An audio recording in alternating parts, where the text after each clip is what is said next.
Hi everyone.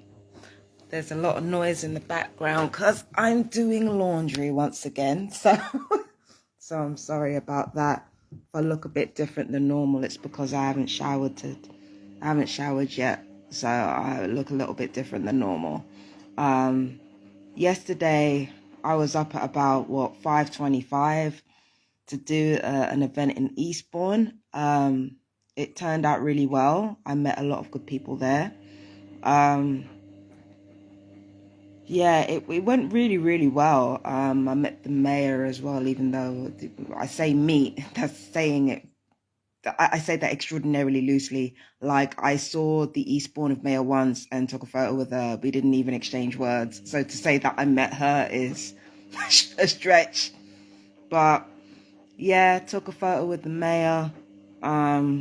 And I know what you guys are thinking after everything that I've been saying about the government. Why am I skinning teeth with the mayor of Eastbourne?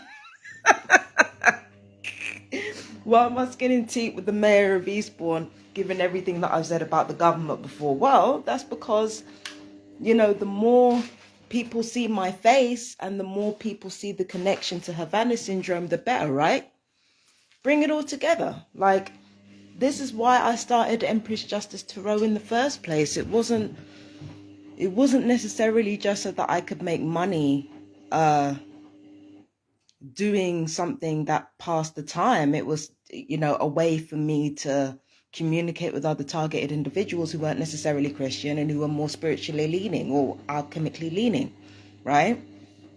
So I figure if I'm out here taking photos of politicians, but at the same time, I'm bringing awareness to gang stalking and I'm bringing awareness to targeted individuals, like I've been doing since I got to the South Coast anyway. If I'm doing all that, then I'm changing things. I'm changing things. And what I realize is that in London, that's what I've been doing. I've been changing things, although in a more chaotic way, in a more chaotic fashion.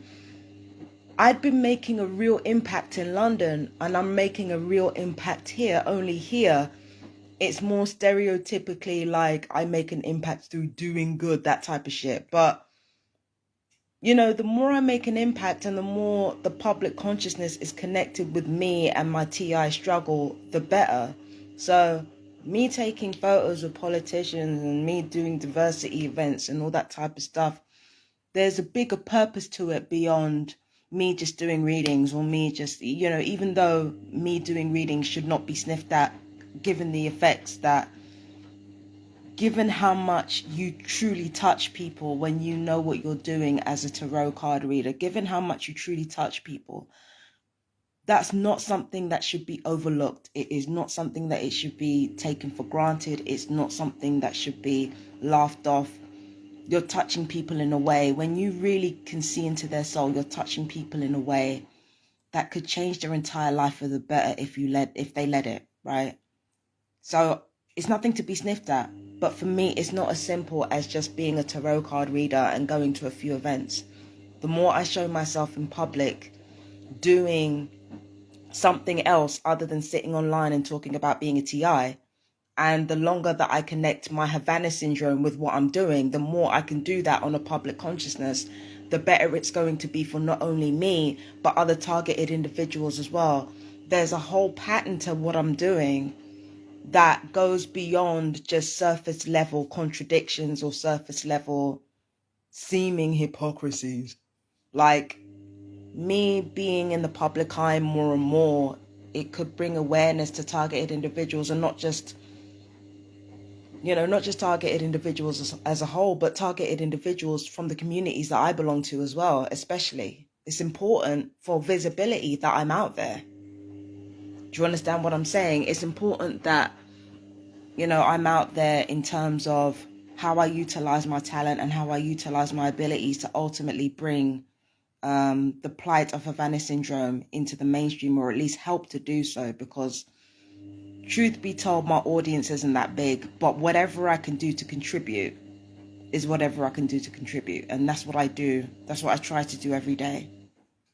So that's why, even though I was talking shit about politicians and stuff, that's why I still pose with them. That's why I still You know, I still make sure I get my face in photographs where, you know, powerful people are, because I want my public presence and personality, which is already attached with Havana syndrome, which is already attached with the corruption that has been, you know, that has been inflicted on me. The corruption and the abuse and the neglect that has been purposefully put upon me. I want that to become more and more public, even if it means more of my mistakes become public, even if it means more of my, you know, even if it means more of my mistakes become public, even if it means more of my flaws become public, even if people see sides of me that, quite frankly, I don't even like. Regardless, it is important that my public profile be out there. At the same time, I can't lie. When I've been isolated from the public, that's when I tend to do my best work. That's when I'm able to do the most good, when I'm isolated from public life, because, you know, then everything is underground, and you know, your attackers can't really see you. They can't see what you're doing anymore because you're not online talking shit. But as long as I have a public profile, that's what I intend to do. I intend to find a way to bring together my talents, my persona, and the Havana syndrome community as often as I can. That is the end goal to all of this, is to bring awareness to the plight of Havana syndrome victims, so that we don't keep dying in droves, so that we don't keep being murdered in droves. That's what all of this is for. That's what everything that I'm doing is for. People are out here being murdered in droves, and our community is just sticking their heads in the sand because they feel, oh, we don't want to feel like monsters, so we don't want to deal with it. Fucking deal with it, man. There are people being murdered by your own government. And because you've stuck your heads under the sand, now there are regular people out here freezing to death and starving to death and not being able to read until the age of fucking 4. Like, it's because you stuck your hand under the sand when it came to Havana syndrome victims that everything is happening the way it's happening now. So that's what I do everything for. I do everything for the visibility of Havana syndrome victims, not only across the country, but across the globe too. And again, my audience is not that big. So I have a niche audience that I appeal to. I have a small number of people with a certain amount of power that I appeal to. All of this is aimed towards helping people who are targeted individuals, towards helping abuse and trafficking victims, whoever those victims are. I do not care who they are. If they're victims, I'm supporting them. Simple things. So that's what I do all this for. That's what I do all this for. So anyone's opinion about what I do, it does not matter. It does not matter, because everything that I do, whether it's favorable or not favorable, savory or unsavory, bitch, that is the end goal to everything that I do. There are innocent people having their brains damaged, having their organs damaged every day, being deliberately blinded, being deliberately given mental illnesses because of where certain parts of their bodies are being targeted. And because of the consequence of targeted individuals being automatically treated as paranoid schizophrenic, there are real people who are truly sick not getting the help they're supposed to get. There is a purpose and a path to everything that I do. Everything that I do. And I think the reason I've been so calm, in spite of these people harassing me, these people thinking that their hatred means something, it doesn't mean anything to me. Their hatred means nothing to me. It means absolutely nothing. They can kick my door as much as they like. They can, rip up pieces of paper and leave one half of me to find. They can break into my flat. They can do whatever they want to do. What they do is futile. It does not matter. It does not matter, because at the end of the day, what are you doing this for? Everything that I'm doing is to protect and save lives. And you want to sabotage what I'm doing. So what are you doing? That's why your feelings don't matter anymore. I used to sympathize, and I used to be like, you know, I still understand, don't get me wrong, I still understand where the perps are coming from with regards to their behavior towards me. I still understand it, but it doesn't mean I give a fuck. Sorry.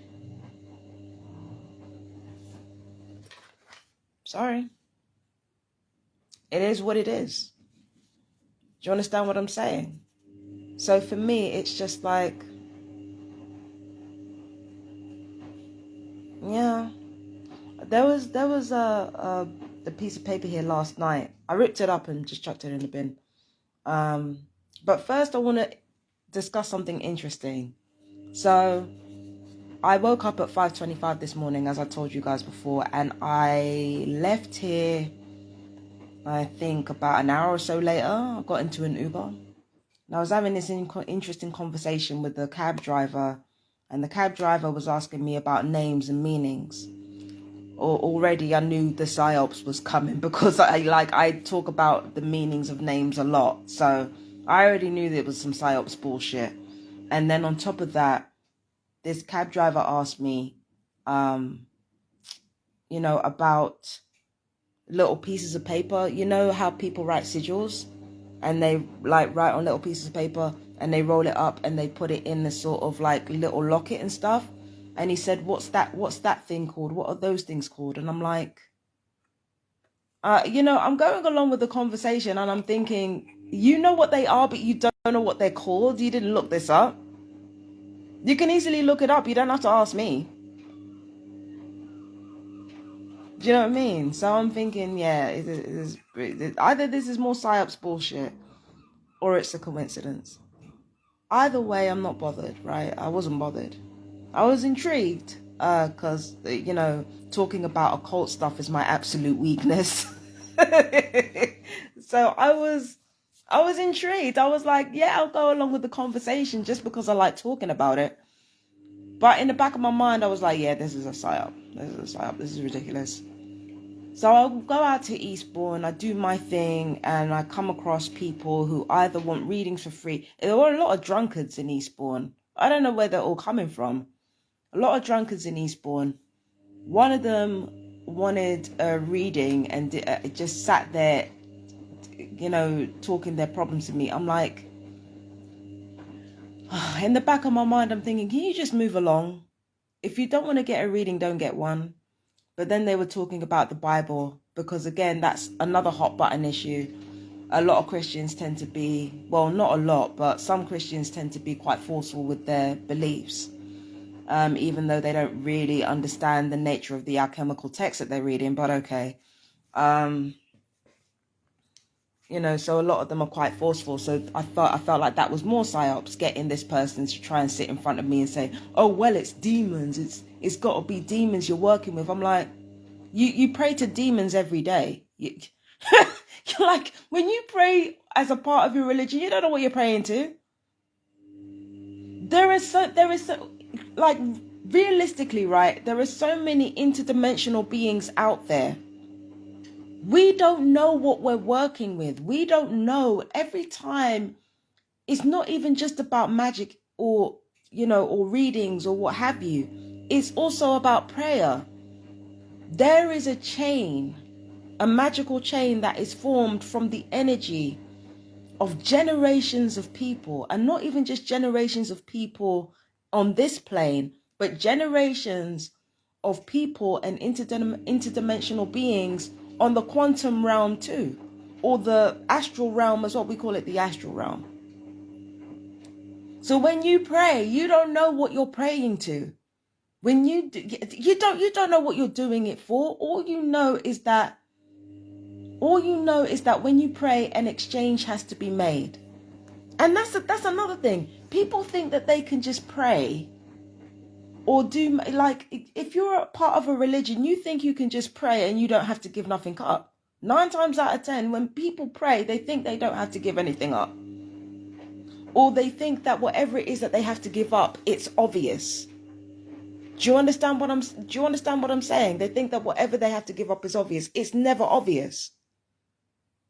So this person sitting in front of me talking about demons, first of all, you don't know who the fuck you're praying to. Second of all, if your prayers were working and you didn't have demons inhabiting your soul, then why the fuck are you in front of me drunk?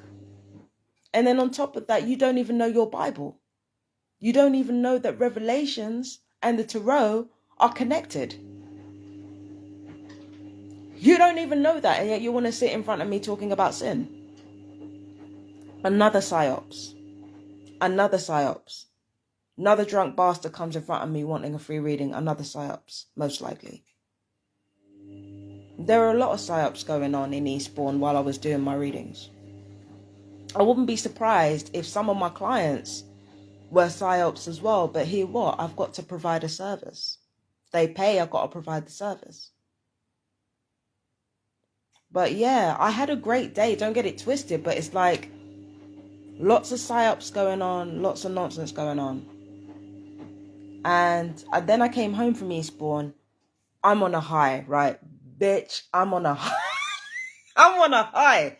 I came home buzzing, all right? I came home buzzing. I'm in a good mood. I'm eating snacks up in here. I'm watching a Barbie video reaction. Life is good, all right? I'm fucking high as a kite, talking to my dad, talking to my boyfriend, high as a kite, right? I'm buzzing. And then a little bit later in the evening, I get up out of bed and I see something that I've drawn. It's magical symbolism. There's something that I've drawn and I find that one half has been cut off. One half has been torn. Now, I know myself and the way I like to dispose of things. If I'm going to dispose of something, I have to dispose of something properly. Now, there are several possibilities here. The first thing is because of the brain damage and because of the electronic weapons that have been fired on my brain repeatedly, I could have forgotten to tear that half off or properly dispose of it. That could be a possibility. Like, I'm not being funny, but because of the electronic weapons, you know, firing stuff on your brain, sometimes it's not always the gang stalkers making mistakes. Sometimes it's you making mistakes. So one possibility is that I might not have disposed of it properly. The second possibility is that, you know, I didn't dispose of it properly and I'm the one who left it there. Only that's not true, because when I left the house, that little piece of strip of paper wasn't there. So that's that we got to throw that one out. The second possibility, right, is that I didn't dispose of it properly and whoever broke into my flat saw that piece of paper, laid it out and thought that I was going to be intimidated by it. And now that I think about it, it's like like so that's the second that's the second possibility. The second possibility, right, is that I didn't dispose of it properly and somebody left it out there for me to find, thinking that I'd be scared by it. I'm sorry. All right, so that's the second possibility. The third possibility is that those symbols were a whole piece of paper at one point, and whoever broke into my flat split off one half so that they could show it to someone else. Now, these are 3 theories that I have, right? These are 3 theories that I have. None of them are fact. Let's be honest. None of them are fact, all right? So these are 3 theories that I have. None of them fact. The only thing that I have to go on is when I was, you know, picking up the piece of paper and chucking it in the bin, there was movement going on up there. There was movement going on. Now, that could be another psyops. It could be another psyops. I don't know. You know, because again, you know, they know my routine by now. If they say or do something that apparently is significant to my feelings or what have you, or, you know, then they will usually, like, sometimes they'll say or do stuff just to see if they can get me to react online, right? Sometimes I'll do that. So it could have been another psyops, it could have been another mind game, but something tells me it would have taken too much energy for it to be a mind game. So I see the piece of paper stretched out there. It wasn't there before. And I just say, oh, so that's why the cab driver was asking about the stuff. I rip it up, put it in the bin. Rip it up, put it in the bin. And I hear movement up there. I hear movement up there. And I hear arguments. Now, again, my hearing is not foolproof. You're talking about a person who has had their brains damaged, had their ears damaged by Havana syndrome, has had specific parts of their body attacked to facilitate or cause mental illness. So from here on, it's conjecture only. Do not take what I'm about to say as gospel. This is what I believe happened. I believe these people broke into my flat again, left that little strip of paper out in the hopes that it would intimidate me. Again, saying it out loud just makes it all the more ridiculous. So the reason I think this is because as soon as I saw that strip of paper there with magical, like, symbols on it, as soon as I saw that, I was like, oh, you know, there was movement up there. There was movement up there. And I think what was happening is that it was being reported back that I wasn't scared. I wasn't scared that people knew that I was doing, you know, spiritual stuff or what have you. Like, I think it kind of made them nervous that I wasn't scared of anything or scared of being found out. I'm not being funny, right? But everybody already knows that, you know, I practice alchemy anyway, so I don't understand where the shock is. Like, everybody knows what I am. So it's like, you know, they wanted to intimidate me. They wanted me to be like, oh my God, they discovered my tea. I'm like, what tea did they really discover that I haven't already said? But there's nothing in all there, right? So as soon as that strip of paper is laid out and I dispose of it without fuss, this kicks off. Next thing I know, there's all kinds of shouting going on, you know, about me. The fact that there's, you know, I'm constantly being talked about and, you know, I'm constantly being complained about when I'm not saying anything to anyone. I'm not. And I guess there's some truth to that because, you know, I haven't really been paying too much attention to these perps up here because I've just been so focused on so many different things. But that somebody that again, don't take my word for it. But I hear the words, where did you find that? I hear the words, where did you find that?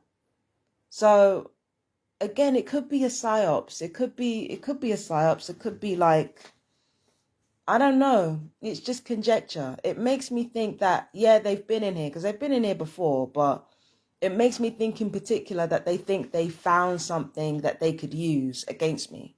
And I'm thinking, you know, in order for you to do that, I'd have to actually care how you feel or what you do. I don't care how you feel or what you do. And the only reason I even report on it is because it's part of talking about gang stalking, is part of talking about what you've discovered, but you know, what's being done to you. If you weren't gang stalkers, I would have just, you know, not mentioned you at all. In fact, I'm barely mentioning you now. And the only reason why you're being mentioned is because you're part of a trafficking and murdering, coercive murder program. That's the only reason you're being mentioned, and you know it. So, you know, I don't care how they feel. I don't care that they're scared. I don't care that they hate me. I don't care, like just literally every single thing that you do, you turn everything to shit anyway. Why would I care about what you think? You poison everything. I've literally left you alone for the best part of, like, it feels like ages since I've actually spoken about the perps in depth, like these perps in depth. I've left them alone for the most part. I haven't said anything about them. I haven't been kicking their door. I haven't been breaking into their flat. I haven't been doing nothing like that. They've been fucking with my shit. I haven't done anything to them. I haven't even looked at them. They've been walking past me in the street. Little boy tried to stare me down, tried to get a reaction, see what they get out of me. I don't give a fuck. I don't even look at you. I don't give a fuck. Because what I'm waiting for you to do is I'm waiting for you to confront me on my social media. That's what I'm waiting for. I'm waiting for you to confront me on everything that I've said. That's what I'm waiting for. And unless you're going to do that, I don't care what you have to say. I'm waiting for you to challenge me on everything that I've said about you being in my flat, on all the rumors that I said that you've said about me. I want you to challenge me on every fucking thing. And if you don't challenge me on every fucking thing, I don't care what you say and I don't care how you feel. That's what I'm waiting for. I'm waiting for you to challenge me. I don't care about your highs. I don't care about your staring. Say something. Say something. Say something. You know I'm not afraid to challenge you and tell you the truth about yourself if needs be. Tell me the fucking truth. Come down here and confront me about my social media, about what I've been saying. We know you've been looking and we know you've been sharing. Come down and confront me about it. Better yet, bring the full armor of the law and mental health on me if you're bad. Come on now. How is it that somebody who has the whole law and whole criminal networks on their side can't bring down the full force of that shit to deal with me? Just talking and petty vandalism and petty contamination is the only thing that you can do. You can't confront me on shit.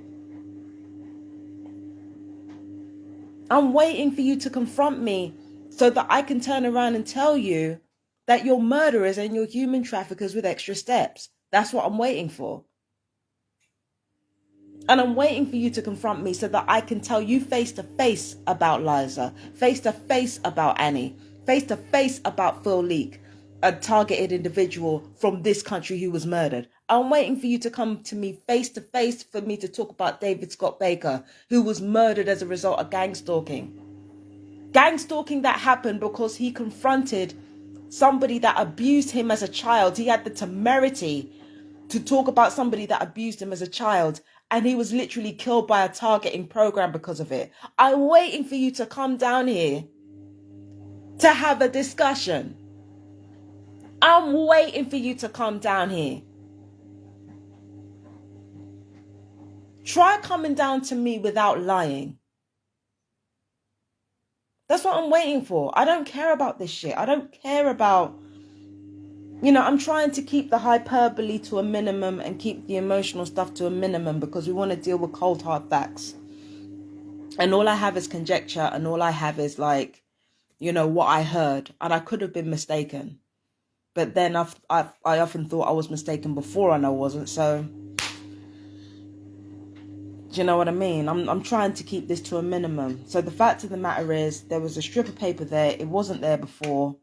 Clearly that, from conjecture, from a perspective of conjecture, that was supposed to intimidate me. It was supposed to make me feel like I'd been exposed in something.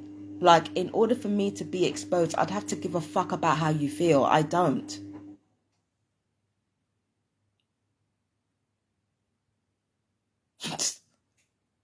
What's there left to say? I mean, oh, you hate me? You hate me? Oh, I hate her. I hate her. Good. Good, bitch. Does it make you feel hopeless? Does it make you feel dejected? Does it make you feel empty? Does it make you feel desperate? That you can't even use my flaws against me, which was basically the whole point of gang stalking. Does it make you feel like a piece of shit that you can't weaponize that you can't weaponize everything against me and have it actually work for you? Does that make you feel powerless? Does that make you feel hopeless? Does that make you feel like a sack of fucking garbage? Good. For a lot of targeted individuals that were murdered, that was the last thing they felt before they fucking died. Good. Hate me. Good. The last thing I want is a bunch of human traffickers and murderers with extra steps liking me. That's the last thing I fucking want. Who the fuck wants that? You are known by the company you keep. If I've got people who are torturing me and murdering me and trafficking me, liking me, what the fuck does that say about me? Respect is one thing. But like? Love? The fuck? Jesus Christ. What would it say about me and what would it say about you if you felt anything for me other than hatred? Means I ain't doing my shit correctly. If you feel anything for me other than hatred or indifference, I'm not doing what I'm doing. I'm not doing my shit correctly. I'm not doing my shit right.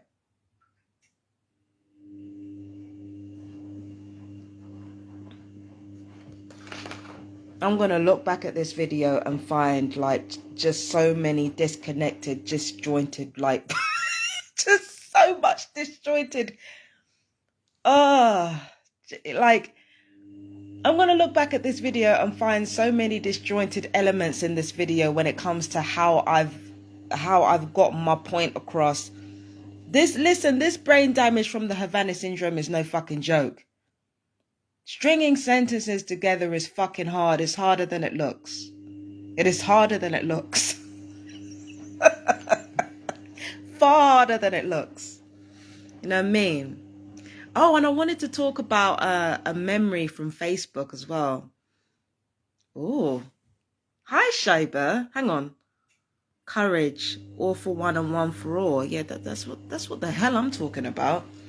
Yeah, absolutely. Absolutely. That's what I'm talking about. But yeah, like, yeah, so I was thinking about a memory from my time. It was just before I was leaving the flat in Cricklewood. I'm looking back at all of it now, and I'm only just starting to realize the power that I left that place with. The fucking power. Imagine how much power you have to have as somebody who's supposed to be vulnerable, who's supposed to be, who's supposed to belong to, several of the most marginalized groups in the world, including a targeted individual. How much power I fucking had. Where a major organization got desperate enough to threaten to sue, to threaten to section, and to threaten to evict all at once. The fucking power. And then on top of that, the power. I came to Brighton, the first thing I did was talk about the UN investigating cyber torture. That's the first thing I fucking did. Lloyd Russell Moyle, he might not know me, but I've written to him and I've written to his office precisely about this subject matter when it came to housing. I made sure, the first thing I did when I dropped in Brighton, I made sure people knew what was going on. And now my public profile over here in Brighton is growing. It's only a matter of time before connections are made back to my time in London. And people are going to have to answer questions about the way they treated me and why.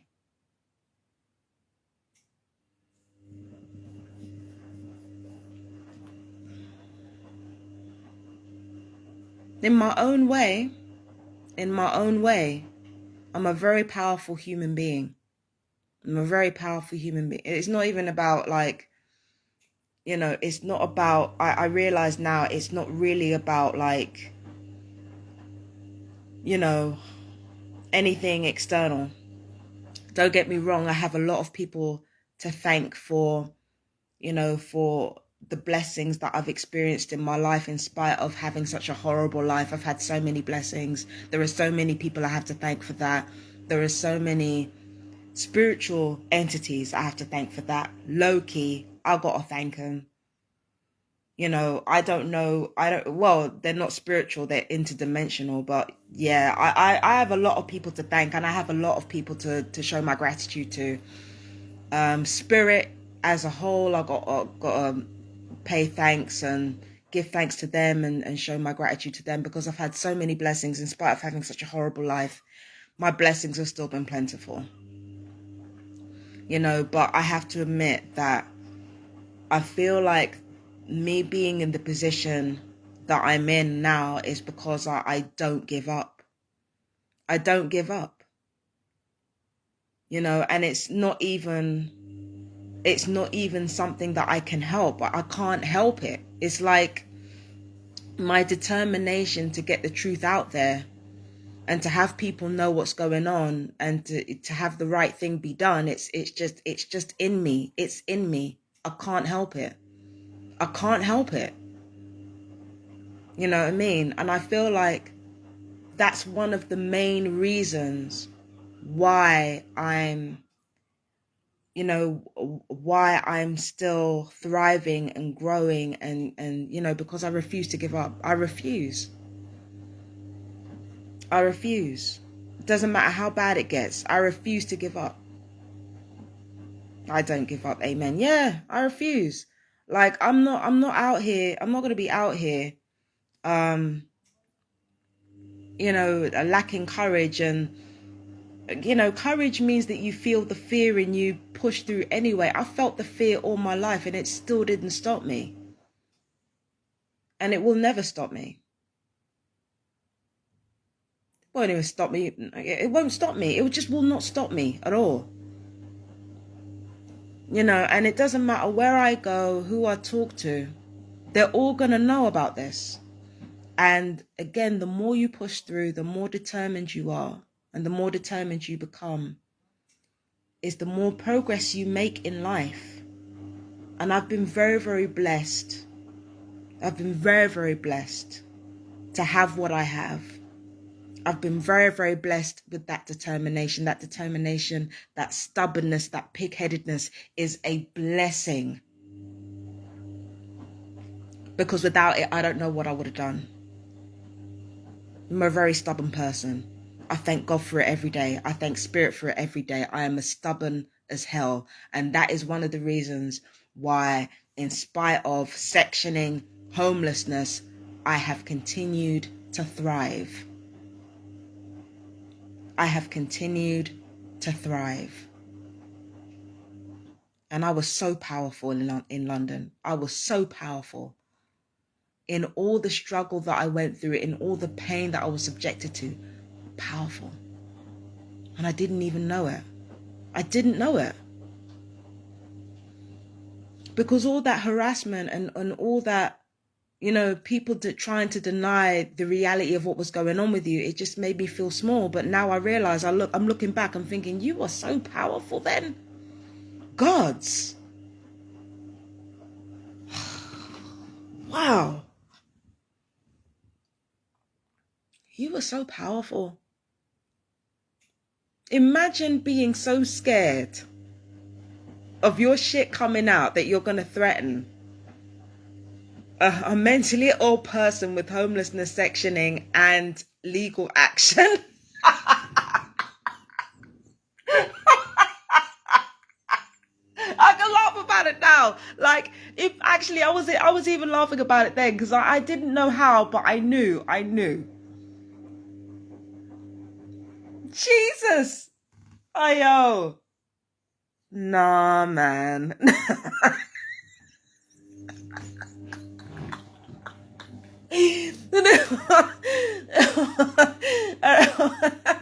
And it really begged the question.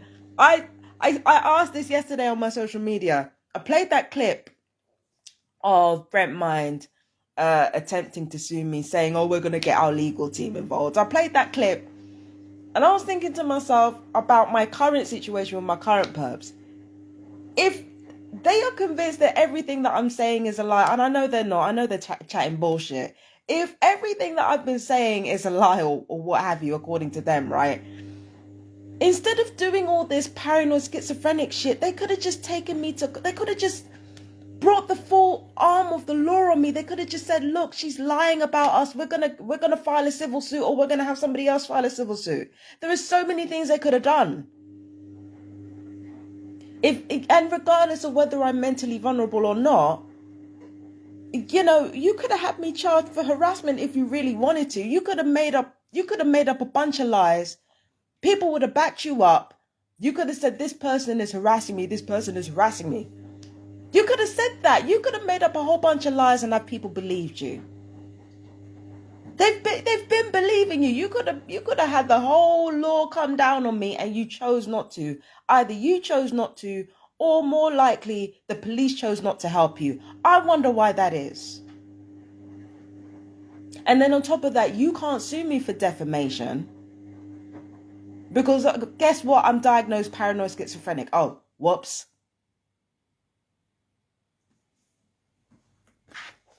There are certain things that you can criminally charge me for, but you know, you can't try me in a civil case.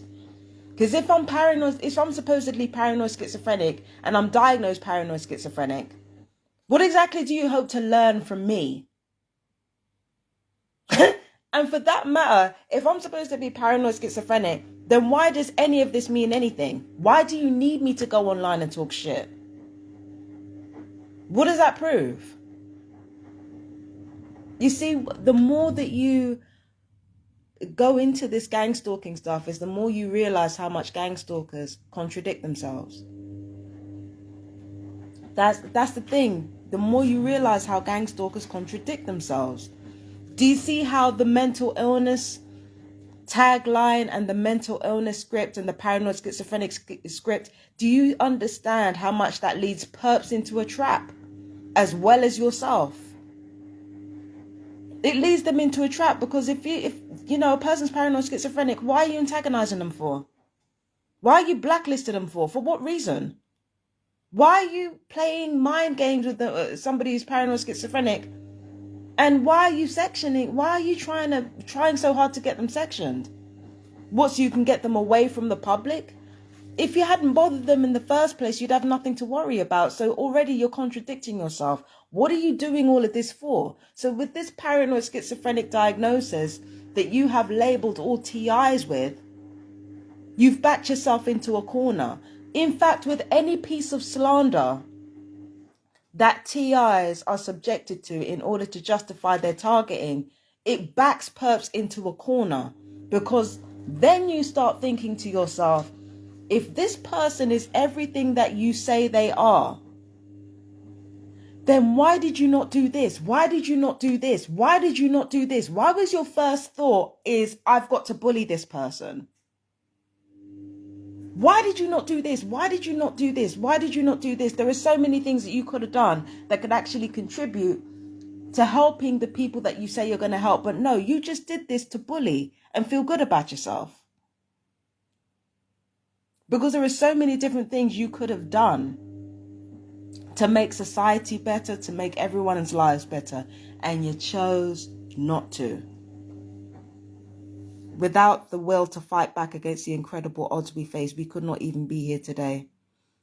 Shaiba, speaking real facts. Okay, so this person says, without the will to fight back against the incredible odds we face, we could not even be here today. Centuries of shit piled up on us has only made us stronger. Talk that shit. Now they must contend with that. Real talk. Real talk. Centuries of shit, centuries of lies, centuries of abuse, centuries of murder, genocide that we've had to fight against. Centuries. And guess what? You still ain't winning. The only reason you're keeping this going is to prove you ain't losing. Get the fuck out of here. Like I said before, with all the things that targeted individuals are being, are slandered as being, including paranoid schizophrenic, there are certain things that when you really pick apart what TIs are labeled with, the actions of the people around you doesn't make any fucking sense in terms of making the community better. You say that bullying us makes the community better. Please explain how. Please explain how. How does bullying us and driving us mad to the point where we need to be sectioned and put on chemical destroying medication, how is that helping your community? How is that not murder? How is that not pathological murder? How is that helping anybody? How is that not human trafficking? How is that helping anybody? That's not even helping you. It's not even helping you. The amount of mental illnesses that perps have that are not being dealt with because the emphasis is on dealing with targeted individuals, is on dealing with anybody who exposes defense systems and pharmaceutical corruption. So you're not even getting the treatment that you're supposed to get. How is it helping anybody? Baby, I'm just saying. It's not helping anyone. So it's just like I said, gang stalking makes everything worse. Makes everything worse. So yeah, they can hate me as much as they want. Doesn't make a difference.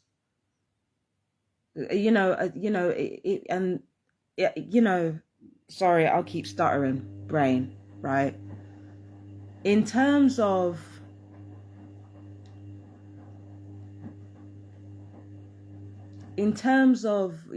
gang stalkers hating me because I make them feel like villains or I make them feel good.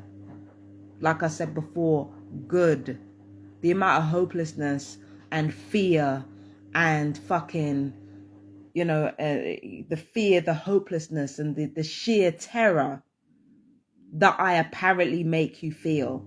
Again, that's the last thing that some TIs have felt, or many TIs have felt before they were murdered by this program. I don't feel sorry for you. And quite frankly, if there is any justice in the world, and I believe there is, in spite of everything that I've been through, if there is any justice in the world, which I believe there is, I hope that that hopelessness and that terror and that fear and that shame and that guilt and all those toxic feelings swimming around in your system, I really hope from the bottom of my heart, for those who are perps and remain perps, I really hope from the bottom of my heart that those are the last things that you feel before this same program murders you. Because it will. The same people that you're working for are killing you, have been killing you. And I hope that hopelessness that you subjected TIs to is the last thing you feel before you die. I hope it's the last thing you feel before this program has also murdered you. Fuck you. Fuck you. You don't deserve to feel good. You don't deserve it.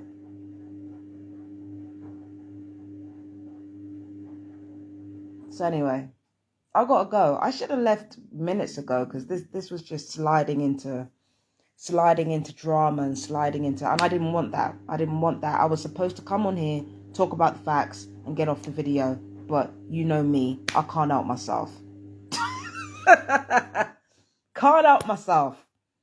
I got a rant for at least a few more minutes. At least. That's how I fucking roll. I can't help the shit. Well, I can, but I choose not to. I choose not to. I should have got off this fucking video ages ago. But anyway, I want to thank Sheba. I'm sorry if I'm pronouncing your name wrong. I want to thank you for coming online and talking to me. And you've dropped some real truths on here. And I appreciate it. Thank you. For all of those watching, thank you. For all of those watching on YouTube, thank you. My fellow TIs, I love you so much. I'm not going to tell you to keep fighting, because I know you will. I just want to say that I love you guys from the bottom of my soul. I love all of you, and thank you for being here, and thank you for turning a horrible situation into something beautiful in the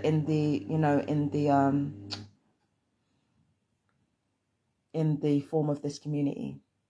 Thank you from the bottom of my soul. I love you guys, and please believe that. Okay? And as for the perps, fuck you. Fuck all of you. You don't deserve any sympathy. Fuck you. And I'm glad you hate me. I don't want people like you liking me. I don't want people like you thinking that I'm a good person, or thinking that I'm... If you like me in any way, I failed. I failed. Yeah. I love this. Thank you so much for the courage to come on here and say it like it is. Love you. I love you too, Shobo. Yeah, so perps, fuck you. TIs, mwah. I love you. Peace and blessings. Bye-bye.